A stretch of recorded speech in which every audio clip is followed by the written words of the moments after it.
Hello दोस्तों। क्या हाल चाल। भाइयों, आज मैं एक ऐसा मनहवा लेकर आया हूँ जिसे मैं झूठ बोलूँ तो बोल सकता हूँ, लेकिन सच ये है कि ये चीज़ पूरे यूट्यूब पे ऑलमोस्ट गायब है। और भाई, इसका आर्ट वर्क सच में बोल रहा हूँ, एक पैनल देखोगे ना, दिमाग हिल जाएगा। मैं ईमानदारी से बता रहा हूँ, मैं ये मनहवा सिर्फ इसके आर्ट के लिए अपने चैनल पर एक्सप्लेन कर रहा हूँ। और हाँ, एक बात दिमाग में बिठा लो, ये कोई मामूली तोप नहीं है, ये धरती हिला देने वाली एटॉमिक मिसाइल है। चलो अब ज्यादा बकचोदी नहीं, सीधे वीडियो शुरू करते हैं। कहानी शुरू होती है एक घने जंगल से। रात का समय, चारों तरफ सन्नाटा।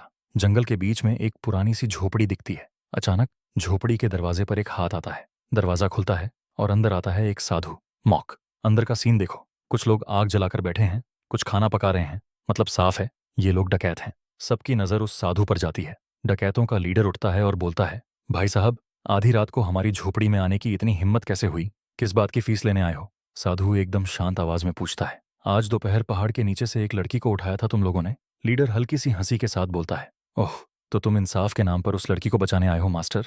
साधु बोलता है, नहीं नहीं, मैं लड़की को नहीं, मैं तुम्हें बचाने आया हूं। अब ये सुनकर डकैतों के चेहरे उड़ जाते हैं। लीडर अपने आदमियों से बोलता है, अरे ओए, जाकर देखो वो लड़की अभी यहीं है या नहीं। थोड़ी देर बाद जवाब आता है, हाँ बॉस, लड़की यहीं है। असली ट्विस्ट, अब कैमरा जाता है उस लड़की पर। अचानक वो लड़की आंखें खोलती है और भाई, उसकी आंखों से हरा डरावना सा ऑरा निकलता है। पूरा माहौल बदल जाता है। वो बोलती है, तुम सच में सोचते हो कि मैं तुमसे डरती हूँ? अगले ही पल वो लड़की एक भयानक दानव में बदल जाती है। डकैत डर के मारे हमला कर देते हैं, लेकिन दानव एक जबरदस्त दहाड़ मारता है, ऐसी कि सबकी हालत खराब। पूरे माहौल में खौफ भर जाता है। दानव साधु की तरफ देखकर बोलता है, तुम पढ़े लिखे हो मास्टर, पर क्या सच में सोचते हो कि मुझे अकेले काबू कर लोगे? साधु की जानकारी, साधु एकदम शांत रहता है और बोलता है, ये जो प्राणी है ना, ये उन लोगों की नफरत से पैदा होते हैं जिनकी मौत नाइंसाफी से हुई हो। ये सूरज की रोशनी से बचते हैं, राह चलते लोगों को फंसाते हैं और उनकी जिंदगी चूस लेते हैं। ये बहुत ताकतवर होते हैं, एक साथ कई लोगों से लड़ सकते हैं, लेकिन जैसे ही इनकी नफरत खत्म होती है, ये बिना निशान छोड़े गायब हो जाते हैं। मैं सही कह रहा हूं ना?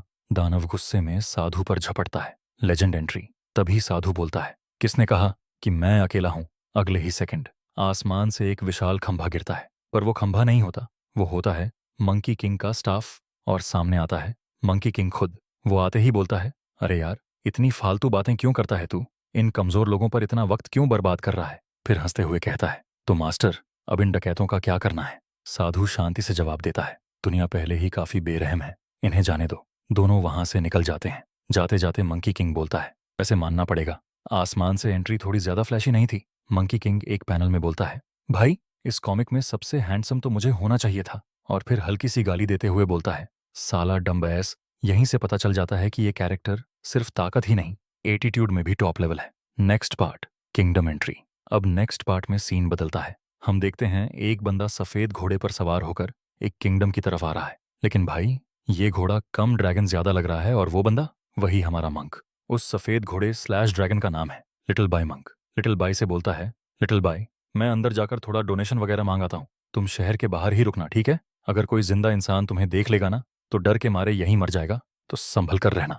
लिटिल बाई भी कोई बेवकूफ नहीं, वो तुरंत बोलता है, मास्टर, इस जगह पर यिन एनर्जी बहुत ज्यादा है, ऐसा लग नहीं रहा कि यहाँ ज्यादा लोग रहते हों, मुझे सही नहीं लग रहा, कृपया संभल कर रहना। रहस्यमयी लड़की मोंक आगे बढ़ता है। तभी पीछे से एक कमजोर सी लड़की दौड़ते हुए आती है। मास्टर, मास्टर, रुक जाइए प्लीज मास्टर। वो डरते हुए मोंक का कपड़ा पकड़ लेती है, रोते हुए बोलती है, आगे जाना बहुत खतरनाक है, प्लीज मुझे यहाँ से बाहर ले चलिए, ये जगह बहुत डरावनी है। मंक उसे देखता है और तुरंत समझ जाता है। वो सख्त आवाज में बोलता है, डीमन, क्या सच में सोचते हो कि मुझे इतनी आसानी से धोखा दे दोगे? एक मरने वाली लड़की के शरीर में घुसकर तुम्हारा असली मकसद क्या है? सच्चाई सामने आती है। लड़की घबरा जाती है और बोलती है, मास्टर, आपने गलत समझा, प्लीज मुझे समझाने दीजिए। तभी सच्चाई सामने आती है। वो बताती है कि वो असल में एक स्पिरिट, आत्मा है। मैंने बदला बनकर अपनी बेटी के शरीर में प्रवेश किया ताकि मैं उसे नुकसान से बचा सकूं।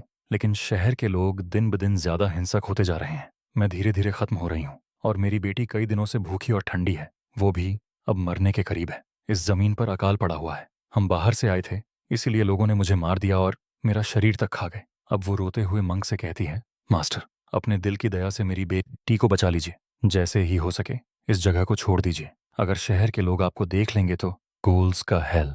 अगले पैनल में मंक एक खुले मैदान में खड़ा होता है। चारों तरफ ढेर सारे घूल्स। मोंक को देखते ही सब चिल्लाने लगते हैं, मीट, आखिरकार फ्रेश मीट, मारो, खाओ, मांस चाहिए। पूरा माहौल पागल हो चुका है। माँ की आखिरी गुजारिश, वो स्पिरिट फिर से मोंक से बोलती है, मास्टर कृपया मेरी बेटी को लेकर यहाँ से चले जाइए। अगर मुझे यहीं खत्म भी होना पड़े तो मैं इन जानवरों को अपने साथ ले जाऊंगी। मंक शांति से जवाब देता है, कोई फायदा नहीं, ये तुम्हें देख नहीं सकते और तुम इन्हें रोक भी नहीं पाओगी। ऐसा करने से तुम्हारा कार्मिक डेट और बढ़ेगा। क्या तुम फिर से जन्म नहीं लेना चाहती? स्पिरिट चुप हो जाती है, फिर धीरे से बोलती है, तो प्लीज मास्टर मेरी बेटी को बचा लीजिए। मोंक आगे बढ़ते हुए बोलता है, मैं अभी भागने वाला हूँ, तुम बस थोड़ा और टिके रहना, ठीक है? और यहीं पर सीन कट। मोंक उस सोती हुई लड़की को उठाकर उन्हीं गॉल्स के बीच से किसी तरह जान बचाते हुए बाहर निकल आता है। भागते भागते वो हाँफते हुए बोलता है, अब और नहीं भाग सकता। लेकिन तभी अचानक धुएं के बीच से उसका व्हाइट ड्रैगन बाहर आता है। मोंक राहत की सांस लेते हुए पूछता है, लिटिल बाई भूखी हो? मैं वापस आ गया। लिटिल बाई चारों तरफ देखती है और बोलती है, मास्टर ये टाउन के लोग जिंदा इंसान हैं। मोंक थोड़ा चौंक कर पूछता है क्या? फिर पीछे मुड़ते हुए हल्की हंसी में बोलता है मुझे बेवकूफ बना सकते थे। ऊपर पेड़ की टहनी पर बैठा मंकी किंग बोलता है, अरे लिटिल मोंक, तू लिटिल बाई को लेकर कुछ ज्यादा ही बायस्ड नहीं है? कब सोचेगा मुझे भी ऐसे परक्स देने का? मोंक तुरंत जवाब देता है, मैं बस डरता हूं कि तू फिर से आसमान में छेद न कर दे। मंकी किंग हंसता है और पूछता है, और ये छोटी सी बेवकूफ लड़की, इसे भी साथ ले जाने का इरादा है? मंक दोहराता है, छोटी बेवकूफ लड़की।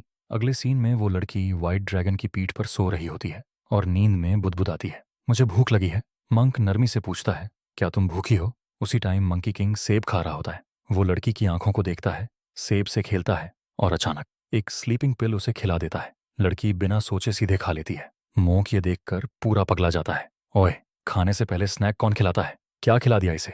अरे पागल लड़की, थूक बाहर। फिर मंक कुछ नोटिस करता है और शॉक में बोलता है, तुम्हारी आंखें, मिरेकल मोमेंट। अब हम देखते हैं, लड़की की आंखें अचानक सफेद से नॉर्मल काली हो जाती हैं और तभी रिवील होता है, वो लड़की शुरू से अंधी थी। वो मोंक की तरफ देखकर बोलती है, तुम मोंक हो? मोंक मुस्कुराकर बोलता है, हाँ, असल में मंकी किंग ने उसे एक इमॉर्टल पिल दे दी थी जिससे उसकी आंखें ठीक हो गईं। बाथिंग केओस अब सब जंगल में सफर कर रहे होते हैं। तभी मोंक के ऊपर एक मक्खी घूमती है। मोंक झुंझलाकर बोलता है, अरे यार ये कहाँ से टपक गया? मंकी किंग लड़की को एक हाथ से उठा लेता है और बोलता है, ए लिटिल मोंक, इसे नहला दे, बहुत बदबू आ रही है। मोंक गुस्से में, अबे साले मैं मोंक हूँ, मैं किसी छोटी लड़की को कैसे नहलाऊं? मंकी किंग हंसकर बोलता है, तो क्या हुआ, मैं भी मंकी हूं।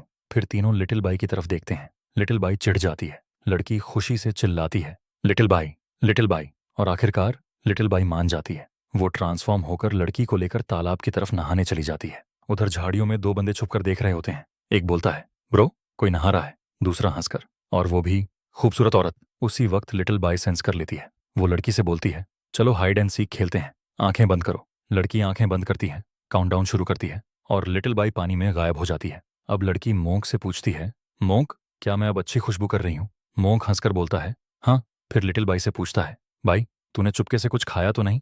लिटिल बाई मुस्कुराकर बोलती है, ग्रेट सेज, आप मजाक कर रहे हो। अब यहीं मैं लड़की का नाम रखता हूँ, लीसा ब्लैक और वाइट गोस्ट्स। अब सीन बदलता है, दो गोस्ट आते हैं, एक ब्लैक एक वाइट। ब्लैक बोलता है, 7, आज तो हड्डियां टूट गईं, काम के बाद एक ड्रिंक हो जाए। वाइट आह भरकर बोलता है, आजकल की दुनिया भी ना, चल जल्दी निपटा लेते हैं। दोनों चलते चलते लिसा और लिटिल बाई के पास पहुंचते हैं, जो गहरी नींद में सो रहे होते हैं। वाइट बोलता है, एक छोटी लड़की, अफसोस इतनी कम उम्र में मर गई। फिर रिकॉर्ड देखता है, हम इसके हिसाब से तो ये लड़की महीनों पहले मर जानी चाहिए थी। ब्लैक बोलता है, काम पहले सवाल बाद में, तुम्हारी मर्टल लाइफ खत्म हो चुकी है, चलो। फिर सॉफ्ट आवाज में लिसा से बोलता है, डरो मत छोटी बच्ची, हम अंडरवर्ल्ड से हैं। मंकी किंग रेज लिसा जाग जाती है और दोनों को देखती है। तभी पीछे से मंकी किंग की आवाज आती है, हम कहीं नहीं जा रहे। दोनों घोस्ट ऊपर देखते हैं, कौन हमारी ड्यूटी में दखल दे रहा है? तुम जीवन और मृत्यु के चक्र में हस्तक्षेप कर रहे हो। मंकी किंग गुस्से में गरजता है, ओह क्या तुम दोनों मुझे भूल गए?